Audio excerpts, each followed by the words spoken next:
అక్కడ తమాష ఏంటంటే ఎప్పుడు పనిచేస్తారు గేట్లు మెడిగడ్డ వాడకం ఇప్పుడు కాంగ్రెస్ తెచ్చిన కరువు ఏంది, కాంగ్రెస్ తెలివి తక్కువతనం ఏంది, ఇదే. ఎప్పుడు బంద్ చేస్తామంటే సెప్టెంబర్లో వర్షాలు తగ్గుముఖం పడతాయి.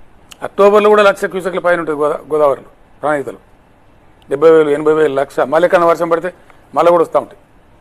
అప్పుడు ఏం చేస్తారు, మొత్తం గేట్లు మూసించకుండా అటు కొసకు ఇటు కొసకు 2 4 గేట్లు తెరిచిపెట్టి కాళేశ్వరం మెడిగడ్డ బారేజ్ యొక్క ఫుల్ కెపాసిటీయే 16 టీఎంసీలు. దాన్ని ఎప్పుడు 16 టీఎంసీలు నింపమండి భయం, వరద కనుక దన్ను వస్తే మళ్ళీ బాసిపడైపోతుందని చెప్పి నింపరు. అయితే ఏం జరుగుద్ది, ఇప్పుడైతే మాకు మార్చి నెల ప్రారంభం వస్తుంది, ఫిబ్రవరిలో కూడా బాగుంటుంది, నీళ్లు 30,000 40,000 వస్తుంటుంది. కొంత వదులుకుంటూ కొంత బిల్డ్ చేస్తూ ఉంటారు. ఒక 6 టీఎంసీ 8 టీఎంసీ 8 టీఎంసీ అట్లా ఉంచుకుంటూ పంపులు సక్ చేస్తూ ఉంటాయి. అది దేనికి ఉపయోగపడుతుంది, ఈ కిటికీదే దేనికి ఉపయోగపడుతుంది అంటే రెండవ పంట ఎండాకాలం సాగునీళ్లు మంచినీళ్ళు రెండింటికి ఉపయోగపడుతుంది. అక్కడ తమాష ఏంటంటే ఎప్పుడు పనిచేస్తారు గేట్లు మెడిగడ్డ వాడకం ఇప్పుడు కాంగ్రెస్ తెచ్చిన కరువు ఏంది, కాంగ్రెస్ తెలివి తక్కువతనం ఏంది, ఇదే. ఎప్పుడు బంద్ చేస్తామంటే సెప్టెంబర్లో వర్షాలు తగ్గుముఖం పడతాయి.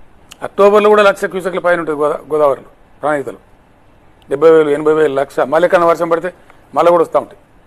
అప్పుడు ఏం చేస్తారు, మొత్తం గేట్లు మూసించకుండా అటు కొసకు ఇటు కొసకు 2 4 గేట్లు తెరిచిపెట్టి కాళేశ్వరం మెడిగడ్డ బారేజ్ యొక్క ఫుల్ కెపాసిటీయే 16 టీఎంసీలు. దాన్ని ఎప్పుడు 16 టీఎంసీలు నింపమండి భయం, వరద కనుక దన్ను వస్తే మళ్ళీ బాసిపడైపోతుందని చెప్పి నింపరు. అయితే ఏం జరుగుద్ది, ఇప్పుడైతే మాకు మార్చి నెల ప్రారంభం వస్తుంది, ఫిబ్రవరిలో కూడా బాగుంటుంది, నీళ్లు 30,000 40,000 వస్తుంటుంది. కొంత వదులుకుంటూ కొంత బిల్డ్ చేస్తూ ఉంటారు. ఒక 6 టీఎంసీ 8 టీఎంసీ 8 టీఎంసీ అట్లా ఉంచుకుంటూ పంపులు సక్ చేస్తూ ఉంటాయి.